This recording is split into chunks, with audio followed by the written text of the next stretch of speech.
Welcome back to Jim's Potpourri. I'm Joe Heschmeyer, and I want to explore the issue of Mormonism, the Church of Jesus Christ of Latter-day Saints, and more broadly, kind of the family of religious traditions that date back to Joseph Smith in the 19th century, and specifically to ask, how should we as Catholics, or more broadly, Catholics, Protestants, Orthodox, respond to Mormon missionaries when they knock?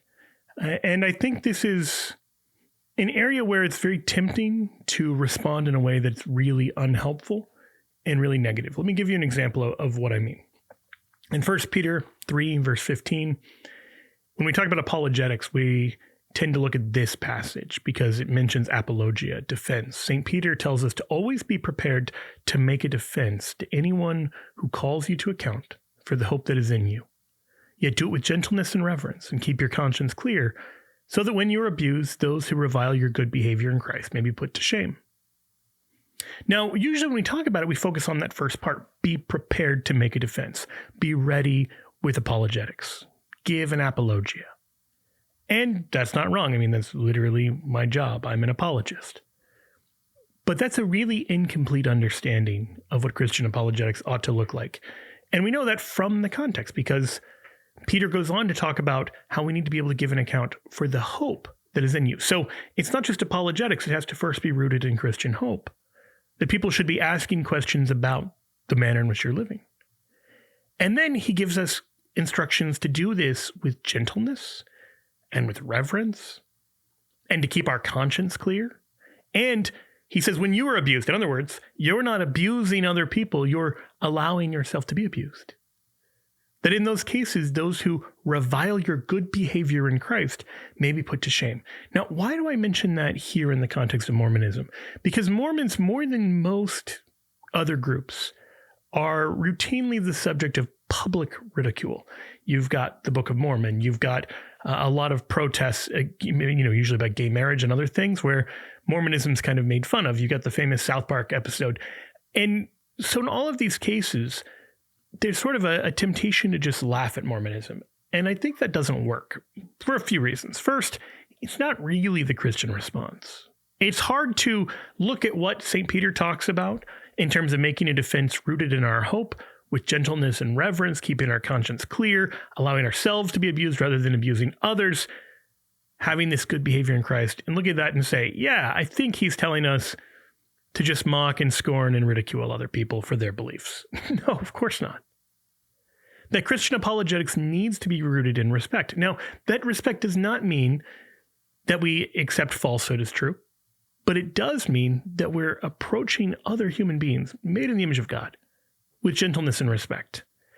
That if you have a little bit of compassion, it'll go a long way. And so what I propose to do in this episode is to give some tips for how I think we can better correct Mormonism or Mormon theology with advantage. And that reference to correcting with advantage, I'm getting from Blaise Pascal, who Pope Francis just did a great document talking about his life and contribution. And in the Pensée, I believe I'm pronouncing that right. I've had my French corrected on this point before. So if you're a French speaker, I'm sorry. But in the Pensée, Pascal is just writing down these random kind of thoughts. There's not a lot of structure or rhyme or reason, but Pascal's a brilliant mathematician and philosopher, and so literally just his journal of random jotted down thoughts is kind of a classic because people are like, wow, there's a lot of wisdom in here. And one of the things he says that I think we would do well to remember is that people are generally better persuaded by the reasons which they have themselves discovered than by those which have come into the mind of others. Now, I'll explain kind of what that means in a second here. But it means, I'll give a little preview. If you just tell someone what the right answer is, that doesn't stick in the same way that it does if you gently guide people into the right answer. And so you may be saying, well, how do you do that? Well, he tells us, when we wish to correct with advantage and to show another that he errs, we must notice from what side he views the matter. For on that side it is usually true, and admit that truth to him, but reveal to him the side on which it is false. He is satisfied with that, for he sees that he was not mistaken, and that he only failed to see all sides. I try to follow this advice on this channel as much as I can to point out, hey, here are the areas of agreement rather than just focusing on the areas of disagreement. Now, obviously, a lot of what I'm doing is saying, here's where we part company and here's why I think so-and-so's wrong. And sometimes people in the comments are like, why would you demonize? But it's like, no, I'm not trying to do that. Now, maybe I fall short. Maybe, I said I've got human failings. And so maybe I'm engaging in two-dimensional stereotypes at times, but I'm actively trying not to do that. Trying to say, what is this person grasping at? What can we affirm? And then how can we distinguish and correct? And that usually is more effective. It's more charitable. It's more in keeping with what St. Peter calls us to, but it also works better. Now, I'm going to give maybe 3 steps for how we can do this. First, you find the common ground. What is it that we have in common? Second, you emphasize the common ground. It's not enough to just recognize in your own mind or in your own heart, oh yeah, like we definitely agree on these things. You want to actually stress that and make a point of it. And then third, and only then, you show it's missing. Where does this fall short? So let me give you 2 concrete examples for interactions with Mormon missionaries. This is just the beginning. So today I'm going to talk about personal witness and testimony, and I'm going to talk about abortion, because these are big issues on which we have some profound agreement and some really important disagreement. And then next week, I'm going to get into the meatiest and most important issue in some way, the question of whether there was a great apostasy. But we'll just leave that out of your mind for now, because we'll get to that next week. But first, let's talk about how do we correct with advantage in terms of testimony. So what are the ways in which we can affirm personal testimony, and what are the limits of personal testimony? If you've ever encountered Mormon missionaries, you may have noticed that there's a very strong emphasis on here's my witness, here's my testimony, and pray on this. And if God wants to show it to you and you pray with a good heart, he will. That kind of reasoning. And that can be really frustrating as a Catholic, because we're always wanting to say, well, what is objectively true? I don't want to hear about your subjective experience. I want to know what's objectively true. And I think we sometimes go to too far of an extreme. And so let me give kind of where the Mormons are coming from on this, and then maybe what we can learn from it, and then where there's a place of correction. So one of the Quorum of the 12 Apostles, it's kind of complicated explaining the structure of the Mormon hierarchy, but there's like a first presidency, and then there's a Quorum of the 12 Apostles. So these guys are called elders, but they're also considered to be apostles.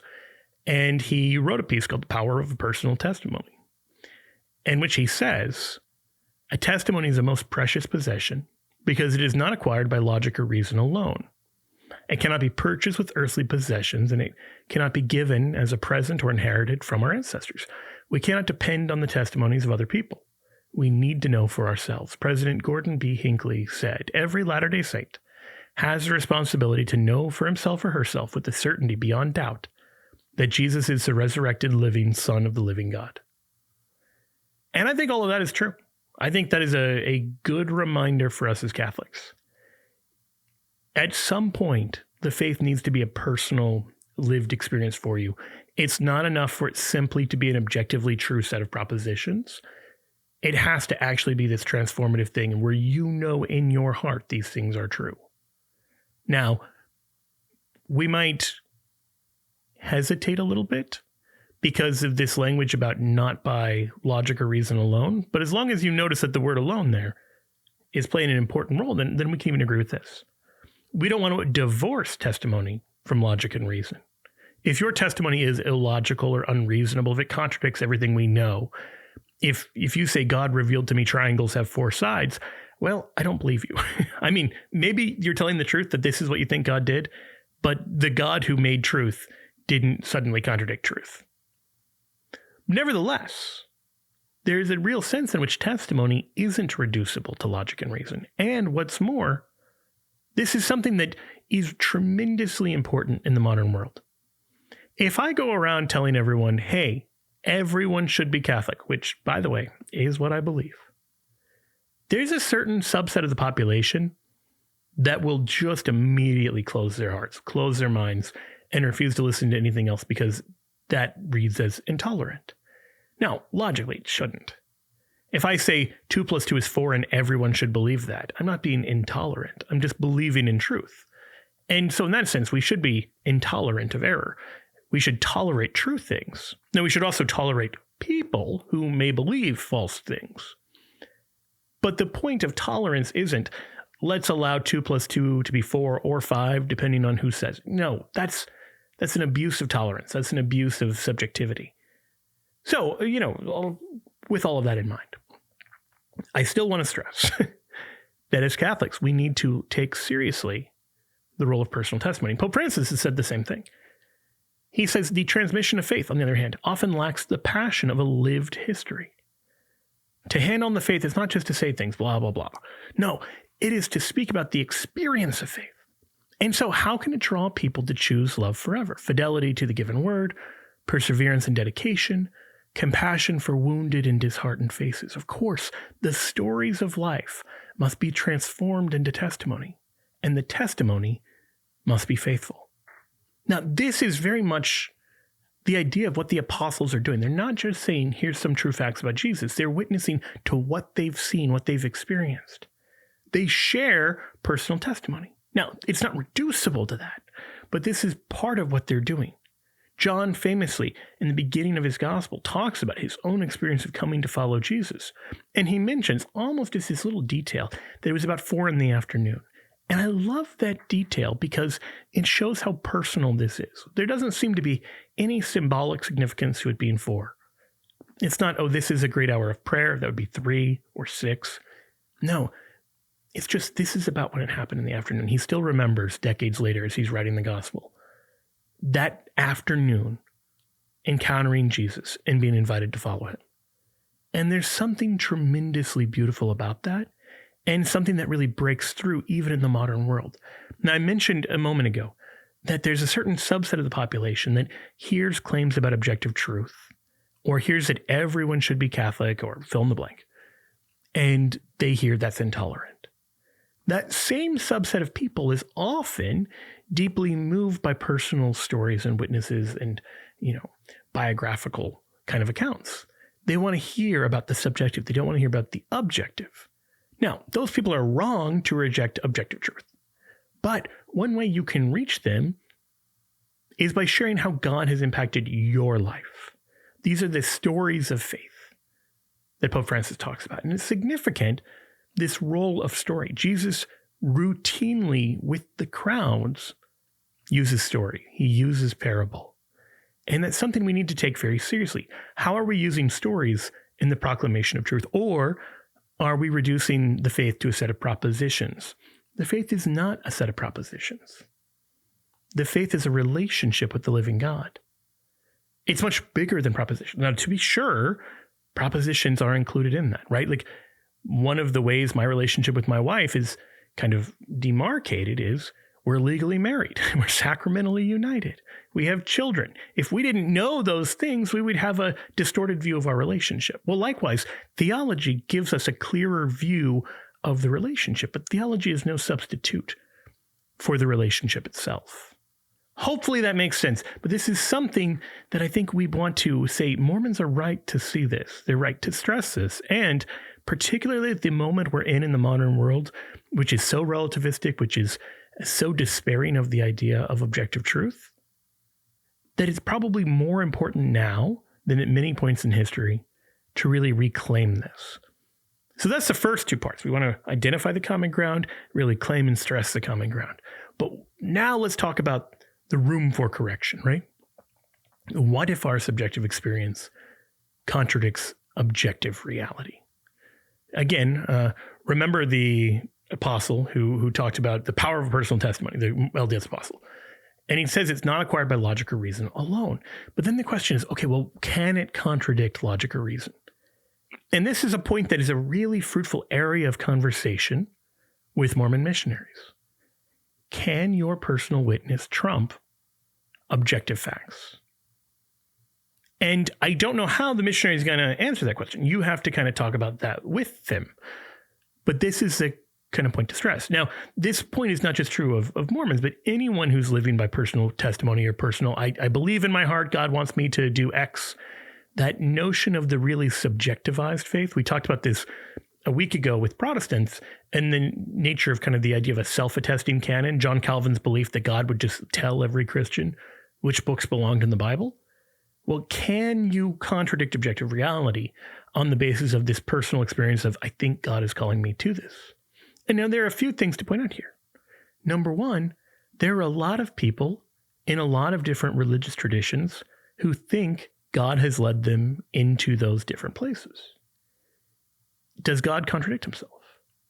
Does he want one group of people to believe one thing about him and another group to believe an incompatible thing about him?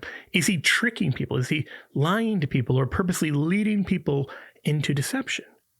Those are areas to kind of stress, because if that's not the case, then we have to really notice that it's possible for our personal testimony and our personal witness to be inadequate.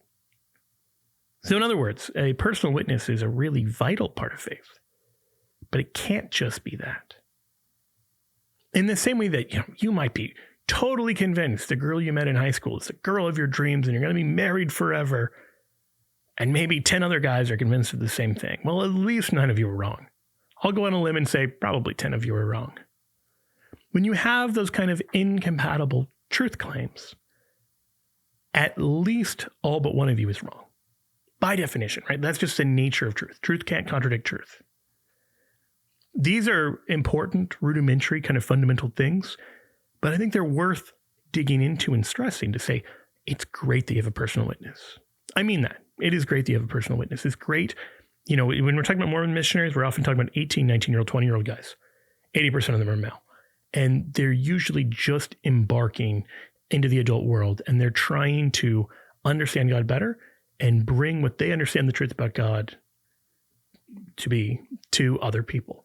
And there's something really noble about that, even if they're wrong, which I think they clearly are. Their ambitions and their intentions are still good. And so we can criticize the execution, we can criticize the belief system, but we should recognize the good intention. These are people who are trying to share personal witness and personal experience. And we want to stress that's really good. But that cannot trump objective reality, cannot trump objective truth. And so then we can dig in on things like the authority of the Bible. Then we can dig in on things like the appropriate role of reason. So again, that's not going to immediately resolve everything, but I think it gives you an important framework. Because if you don't do this, I'll just tell you now from personal experience, if they're talking personal experience, and you're quoting chapter and verse and saying, well, theologically, we know this to be true and that to be true, you're just talking past each other. And you are to them coming off as someone who's very heady, but without a heart on fire for God.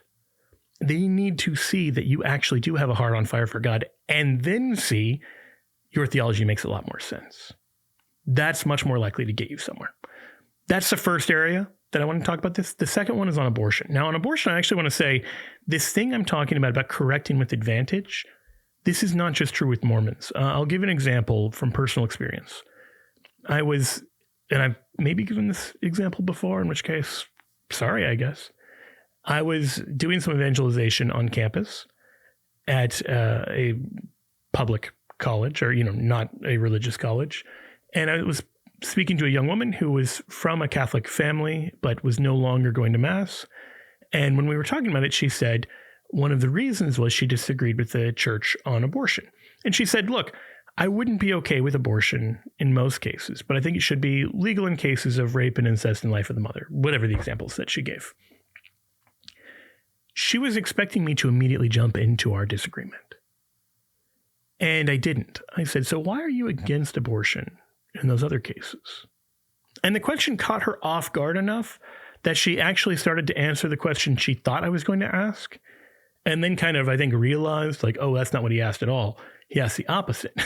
I didn't ask, why are you sometimes pro-choice? I asked, why are you most of the time pro-life? Now, why did I do that? Because remember the thing Pascal says, that people are more persuaded by the ideas that they find in their own mind than the ones in your mind.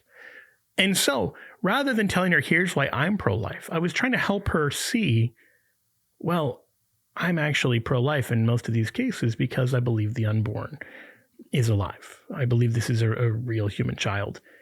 And then we can look at the disagreement. Because if we both agree that abortion is taking the life of an unborn child, okay, then why would this ever be okay? And now we can have a much more fruitful conversation than if we just started from, I don't know where you're coming from, you don't know where I'm coming from, let's just disagree. That way, which is what we normally do with disagreement, very rarely works. If you can find out where the person is coming from, find the common ground, now there's an actual basis for a real and fruitful disagreement. So I mention all of this as a longhand way of saying everything I did with that young woman is also true when talking with Mormon missionaries. Here's what I mean. Mormons, let's stress the common ground, institutionally are good on abortion most of the time. Pew Research Center categorized different religious groups in terms of kind of where they fall on abortion. And Catholics, Southern Baptists, Lutheran Church Missouri Synod, Hindus, Assemblies of God, African Methodist, Episcopalian, and then the LDS Church, the Mormons. Those are the ones who are in the opposes abortion rights with few or no exceptions category. They're good. They're pro-life. And in fact, one of the Pew researchers pointed out, David Massey, that 75% of Jehovah's Witnesses and 70% of Mormons say abortion should be illegal in all or most cases. In comparison, that's only like 47% of Catholics. So Catholics are in a rough spot. 48% support legal abortion, 47% oppose. So both institutions are doing a good job of proclaiming the pro-life message. In practice, you've got a real problem with lukewarm Catholics. You've got plenty of people who call themselves Catholic but never go to church, don't care what the church has to say, and don't believe any of the things that would normally make someone a Catholic. And those people who are a big part of that 48% who support legal abortion do make the church look bad, frankly. And so any discussion of abortion should probably start with a little place of humility and acknowledgement, whether you're Catholic or Protestant, to just say, yeah, most of our denominations, most of our churches, they're not doing as good a job as the LDS Church of getting people actually fired up and against abortion. That's an area I want to stress, and even an area in which I think we can say, yeah, maybe we can take some pointers, maybe we can take some tips. So with that said, let's look a little bit at what the LDS have to say, and then where we're going to get into a really profound area of disagreement. So elder, or again, kind of apostle, Russell Nelson, he's part of the Quorum of the 12. He had a piece in Ensign magazine called Abortion and Assault on the Defenseless in 2008, which he points out that there's more than 40 million abortions worldwide every year. And he says this war called abortion is a war on the defenseless and the voiceless. It is a war on the unborn. This war is being waged globally. Ironically, civilized societies that have generally placed safeguards on human lives have now passed laws that sanction this practice. Those are strong words. And this has been going on for decades, really, actually, about a century. You can find LDS statements against infanticide and feticide. Back in 1985, elder or apostle Russell Nelson, same guy, had a piece called Reverence for Life. It was a talk that he gave. And he says, the woman's choice for her own body does not validate choice for the body of another. I love that line, actually, that my body, my choice doesn't give me the right to kill your body, even if you're living inside of me. Like the basic principle of bodily autonomy is actually an argument against abortion and not for it. That's a clever point that he's making. The expression terminate the pregnancy applies literally only to the woman. The consequence of terminating the fetus therein involves the body and very life of another. These two individuals have separate brains, separate hearts, and separate circulatory systems. To pretend that there is no child and no life there is to deny reality. Great, so we agree. He points out it's not a question when meaningful life begins or when the spirit quickens the body. We don't have to debate, well, when did the medievals think biology started? That's completely ridiculous now. Because we now know biologically that life begins when two germ cells, gametes, unite to become one cell, bringing together 23 chromosomes from both the father and from the mother. In other words, he says, the onset of life is not a debatable issue, but a fact of science. Now, that is, again, one of those areas that you, depending on who you're talking to, you may have to work on stressing. Do we care scientifically when life begins? In abortion conversations. But he's being very clear about this. So you might say, okay, well, what's the problem? It sounds like they're saying and doing all the right things on abortion. But then you read the LDS General Handbook, and when it gets to murder, it describes murder as the deliberate, unjustified taking of human life. And it says abortion is not defined as murder in this context. Why? It doesn't say. It simply kind of declaims that abortion is murder. Well, why does that matter? Because the LDS Church Newsroom, in their publication, like PR, they're kind of the PR department, they talk about abortion, and they explain the church allows for abortions for its members in the following cases: rape, incest, if the life or health of the mother is in serious jeopardy, or if the fetus has severe defects that will not allow the baby to survive beyond birth. Now, they stress that even these exceptions don't automatically justify abortion. Abortion is a most serious matter. It should be considered only after the persons responsible have received confirmation through prayer. Members may counsel their bishops as part of this process. Now, I have actually walked through this exact argument with Mormon missionaries who were shocked that their church taught this because they did not know that the bishops could okay the killing of unborn children. Because why on earth would they? It's insane to say on the one hand, this is the taking of innocent human life, and the taking of innocent human life on purpose is murder, and yet this isn't murder, and in fact the bishops can tell you it's okay. There's no logic there. This exception clause, both the exception to treating abortion as murder. Now, I should stress here, it's possible for an abortion not to be murder in certain cases, specifically if the person doing it is unaware it's a child. So I'll give a really easy example. If you take some kind of drug that kills your unborn child, and that's not what you're trying to do, and you're not even aware that's happening, you may be guilty of taking an innocent human life involuntarily, but you're not voluntarily ending a human life. In the same way, if you're driving and you think there's just like a bump on the road and it's actually a person lying in the street, you're not guilty of murder. You might be negligent. You might be reckless. There may be something you're guilty of, but it's not murder if you're not trying to or indifferent to the humanity of the other. I'm not claiming to judge every mother in this situation. I can say the act itself is the taking of human life. And if you're intentionally taking innocent human life, that is murder. But whether you are intentionally taking innocent human life or not is not a question I can know. That's really a question you and God can know. Now, I stress that not to mitigate it, but just to say, if we're going to speak accurately about abortion, it is at least much of the time murder, because the people doing it know that they're ending a human life. And they know this is not, a death penalty case. They're not saying, this baby murdered another baby. No, there's nothing like that. Of course not. These are the most innocent members of society being killed. And yet the LDS Church says that's okay if the child's father was a rapist, or if the child's father was related to the mother too closely. Now, the incest one is weird. Why? So if the mother and father are consensually, because remember, it's rape or incest. So they're saying even in the case of consensual incest, two cousins or close relatives have a child together, then you can kill the child. What logic would it allow for this? You could say, well, maybe the child's at a higher rate of birth defects. So is a child born to a woman in her 30s or 40s. That doesn't give us the right to kill them. Even if a child has known birth defects, why would you kill them? If you went into a NICU and you found all these kids who were in serious medical distress, and you went around and said, well, I don't know if you're going to survive long beyond birth, so I'm going to kill you all, you would obviously be a murderer. So again, what logic, what principle kind of justifies this? I want to return to something Russell Nelson says.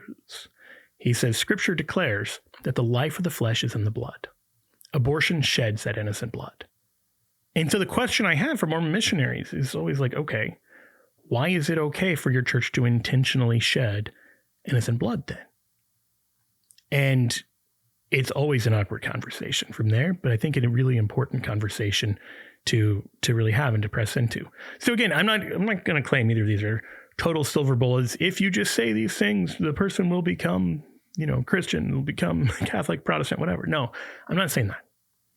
But I am saying if we can find the areas that we agree, we can have more fruitful conversations, we can correct with advantage, and there's greater likelihood of the conversation going in a really healthy and fruitful direction. The last thing I want to leave you with is the example of Saint Dominic, the founder of the Dominicans.